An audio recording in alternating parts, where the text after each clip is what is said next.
Yeah, guys, I'm sorry, I just don't see it. How is this the sun god fruit? I mean, really. You'd think the sun god fruit would, I don't know, resemble the sun in some way, which I guess it kind of does in the fact that the sun is, you know, a sphere, and this is also a sphere, I mean, roughly, but I don't know, you'd think the sun fruit would be, like, white and, like, constantly glowing, or at the very least, it would be yellow and glowing, because, you know, when you're a little kid and you draw the sun, it's always, you draw, like, a yellow little ball with a happy little smile on it. You know, that's how it goes. The sun, by the way, growing up, it was always like, oh yes, the sun is a yellow dwarf star. And it's like, oh, okay. And it's like, clearly that's not right. Clearly the light the sun gives off is not yellow. Not everything is tinged in like a yellow, like you're like messing with the saturation. That's clearly not the case.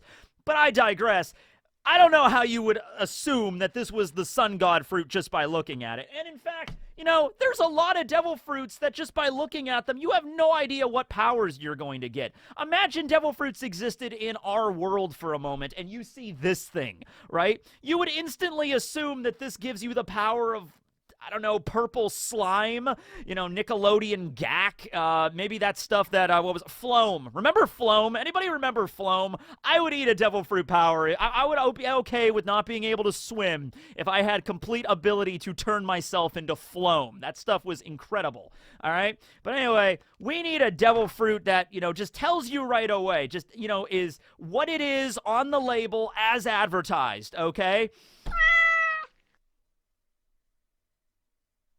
Seriously? Really? This is the canonical appearance of the Neko Neko no Mi model leopard. This is Rob Lucci's Zoan. Well, he had it pretty easy, don't you think? There is no way you're going to misinterpret what animal you turn into with this. Well, I guess you could be like, well, maybe it's not a leopard, maybe it's a cheetah. But either way, I mean, pretty close to the same kind of animal, you know what I mean? Oh my god, I could see it now. Rob Lucci getting his devil fruit for the first time. I'm assuming he received the fruit from his superiors in Cypherpole. You know, they found the devil fruit, and Rob Lucci was already accomplished as a really powerful agent at that point, like one of their best. And so whoever the leader of CP9, he might not even been a member of CP9 back in the day. It was spawned him during Ennie's lobby. Who knows? It might have been Kong, because Kong is like the supreme ruler of all of Cypherpole and the warlords and the Marines. So maybe they got their hands on the fruit, and then, you know, Kong called Lucci into his office or something and just like, Rob Lucci, we found you a devil fruit, son. Here you go. Take it and defend the world as a member of Cypherpole. And Rob Lucci just looked down at it and is just like, what animal is it? You're kidding, right? I want to turn into a pigeon.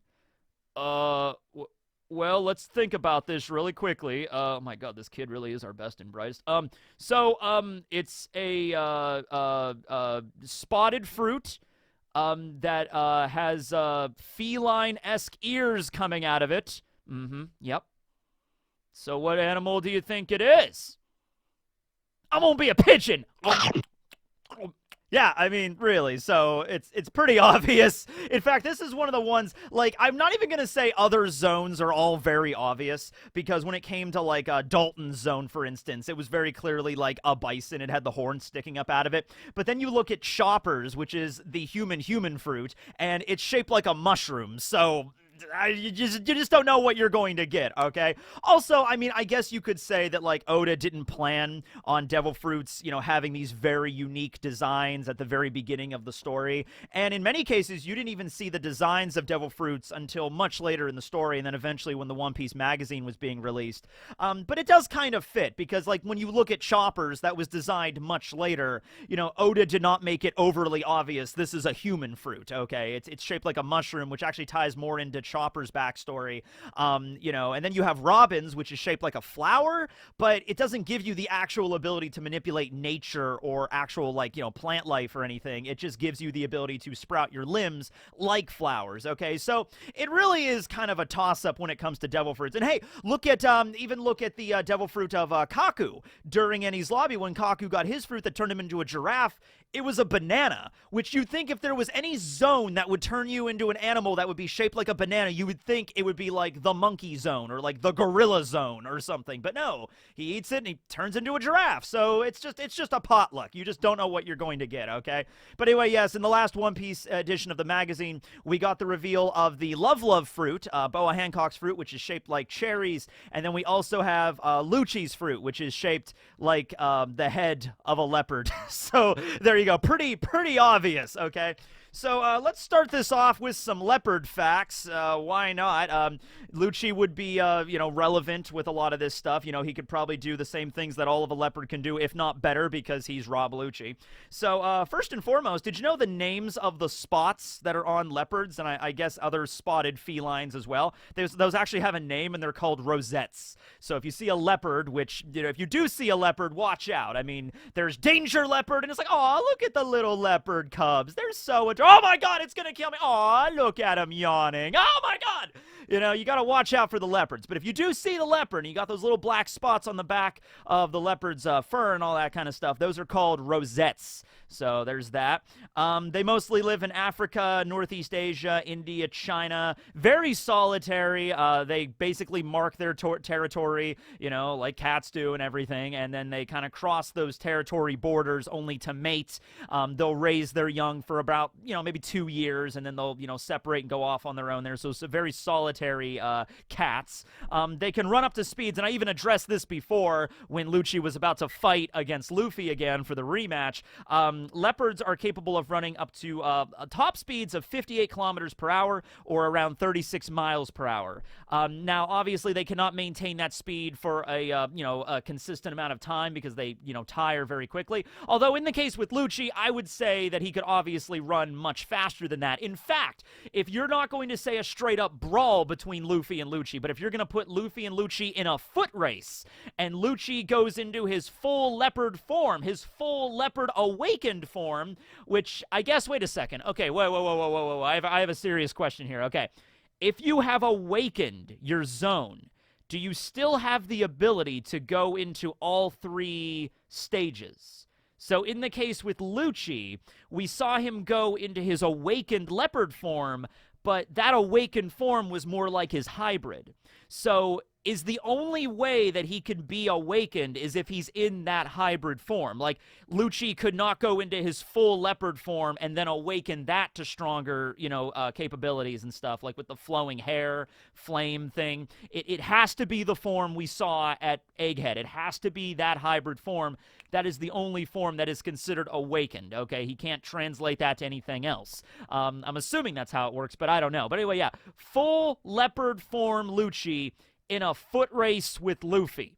Now, granted, Gear 5 is pretty fast. I mean, we saw it, burning rubber when he was fighting against Kaido and everything, but I don't know. Leopards can run up to speeds of 36 miles per hour, and I'm assuming with Lucci that is multiplied by a tremendous factor. He could probably run easily over 100 miles per hour, if not even faster. I mean, he has Soru, so it's not even that. Like, honestly, if you would tell me that in full leopard form, using Soru with all the strength and training that Lucci has done, if he can break the damn sound barrier as a full leopard, I could buy that. You know what I mean? I could believe that. So Lucci's very fast. Also, the leap of a leopard can be upwards of 6 meters or 19 feet. 19 feet! I want you to think about that for a moment. I want you to take a big-ass measuring tape, take it outside, measure out 19 feet, and it's like, whoa, that's the leap that a regular leopard can do. Lucci should be able to, basically, leap over mountains to jump you, to pounce on you. So it's pretty terrifying. They are carnivores. This was something that was actually stated in One Piece as a relevant fact because Chopper mentioned those that have the powers of carnivorous zones especially are a little bit more bloodthirsty for that reason. I like to think that Lucci, when he started his career as a member of Cypherpole, he was much more just stoic and that's how he is all the time. After he ate the Leopard Zone, he maybe got a little bit more bloodthirsty. So we actually see that on Lucci's face every now and then. He gets a little bit kind of reveling in the battle or wanting to battle.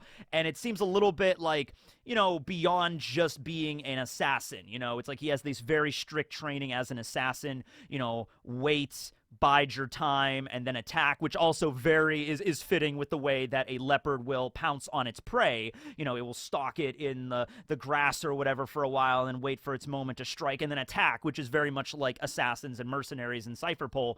But also that bloodthirstiness, that carnivorous, you know, attitude, that primal nature of the leopard really does affect Lucci at certain times in the story.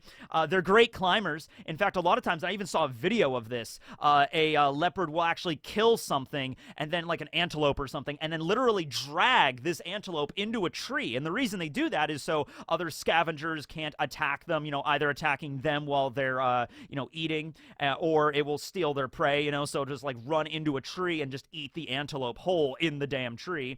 That's pretty crazy. They are nocturnal, and they do have various ways of communicating with each other. They do purr, they do growl, except they also have another form of communication between other leopards, you know, to be like, hey, I don't know if it's a mating thing or it's like, hey, stay out of my territory kind of thing. But it sounds kind of like a raspy cough. So I'm curious that if Lucci ever runs into an actual leopard, or maybe Chickachita, the dude that has the cheetah zone that we saw during the Davy Backfight fillers, you know?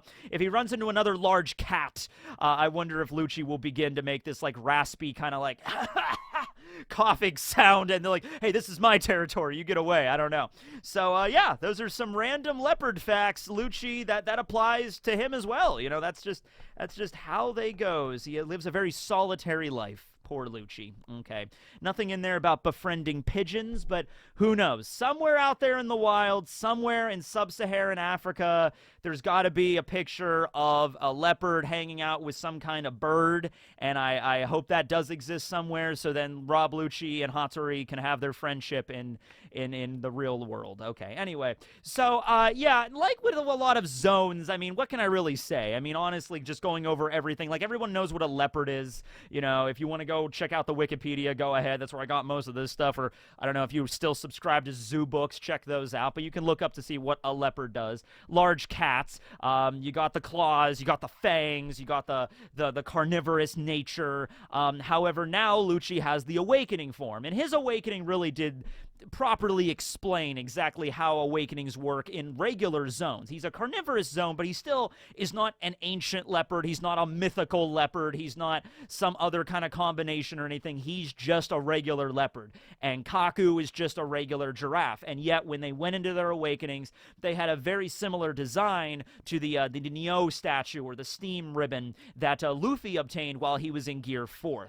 Okay, so I like to think because Luffy is a mythical and it's the sun god, it's all these different special kind of rules that only apply to Luffy.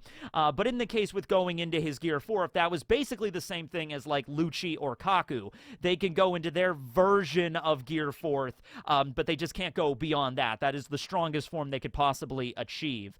Something else about hybrid zones that I noticed, and this actually came about when I was looking up some stuff about Kaido the other day. So if you actually notice, Kaido has his hybrid form changes throughout the fight between him and Luffy. When Kaido first goes into his hybrid form, he's bulky still. I mean, he's got muscles. I mean, Kaido is jacked, sure, but later on in the fights, he's definitely bulkier. Like, Kaido's hybrid beast form between him and the dragon definitely bulks up throughout the fight. And you could simply say this is like a Frieza 100% kind of situation where Frieza goes into his final form against Goku on Namek, but he then goes into his final form 100% in the very tail end of the battle. Maybe it's something like that where Kaido goes into his regular hybrid form and it just looks like that, but when he's really exerting himself, he's really flexing the guns, you know, then he gets even bulkier, right? So you could look at it like that, but you know, even in that regard, you could look at Lucci to say that, like, oh, this wasn't Lucci maybe at full power. This was him in his awakening, but if he pushed himself, he would change a little bit. Maybe not necessarily in terms of raw physical strength. Leopards are strong. Like I just said, they could literally bite down on a dead antelope and drag it to the top of a tree and then devour it, so it takes some jaw strength to do that. But that's my point. You know, it would increase, if Lucci really went all out, it wouldn't really increase his muscles, so to speak. It would increase his speed, grip strength, jaw strength, you know, really bite down on somebody there. I've said this before and I'll say it again. Yes, Lucci fought against Luffy, and yeah, he lost pretty bad. But that's not to say that Lucci is by any means weak. He sort of just drew the short straw by fighting against Gear 5th Luffy. I mean, come on, it's Gear 5th Luffy. He was pretty much going to lose. I held out a little bit of faith for him. I really did. I thought that maybe he could hold up a little bit to him. Maybe in the foot race he could, but not in a direct fight. That's very clearly what we saw there. Luffy rocketing around and pulling goggles out of his hair. I mean, he was just dominating Lucci right there, right? But against other opponents, Lucci would be extraordinarily formidable, and now we're going to actually see this. We saw it in the last chapter when they used their combo move. Luffy used his King Kong gun, and Lucci used his Roku gun against S Bear and knocked him through a wall. So that definitely has a lot of power there. Also, the fact that, Lucci, being a master of the 6 powers and having the Leopard Zoan for a very long time, we don't exactly know when he consumed the Leopard Zoan, but you know that he's going to be training that with his power, which makes, like, full Leopard Zoan with Soru Lucci extraordinarily just breakneck fast, like super fast. Oddly enough, we don't really get to see Lucci going into that full form all that often. I think the only time we really saw it is during Eni's lobby. Lucci and Luffy got knocked out of the tower onto that ship, and then that's when Lucci turned into the full leopard to, like, jump or pounce, so to speak. So it was like, okay, I need to really increase my jump strength there, so it would make sense that in his full leopard form, his pouncing, his jumping height is just way more increased than even his hybrid form, okay? And Lucci could even mess with his hybrid form there, using Life Return, using a variation of Kami-e, having the more bulkier form and then slimming down to that kind of form, okay? So when you add all of those factors together, when you add in Lucci being a master assassin with the 6 powers that he's trained in collaboration with his Devil Fruit, the Leopard Zoan, going into his hybrid, going into his awakening, and then having access to Life Return, Lucci should be capable of doing some really cool moves. He should, in theory, at this point, if he's, like, good enough at it, should be able to go into, like, his full leopard form, zip toward an enemy, like, bouncing around the battlefield, boom, switch into his hybrid, boom, go into his awakening, boom, activate Kami-e, so Life Return, so he bulks up really big, but he still maintains the speed and the momentum, and then boom, punches the enemy, boom, slims back down, goes back to his full leopard speed. I mean, he should be able to speed blitz the crap out of most people in the One Piece world that are even fairly strong. Yes, of course, when you start getting into the realm of emperors and admirals, of course, Lucci's going to lose, but I don't know, like, Lucci versus, let me pick somebody here. Okay. This is going to be a tough battle, but how about this? How about Lucci versus Enel? How about that? How about that? Now, you got, Enel, who's super fast. He's made of lightning, which he's a Logia, but Lucci knows armament hockey, so we could get around the Logia thing. But I don't know. Enel he can be rather complacent at times with the fact of his great power that he has, but dude, I want you to imagine a scene right now. Enel would probably win this, but I want you to see a scene right now of Enel fighting against Lucci, and Enel bringing down lightning bolts, and Lucci in his full leopard form, using Soru and observation hockey, dodging lightning strikes. Is that completely impossible? Might be like, yes, it is. It's lightning. I'm like, okay, fair.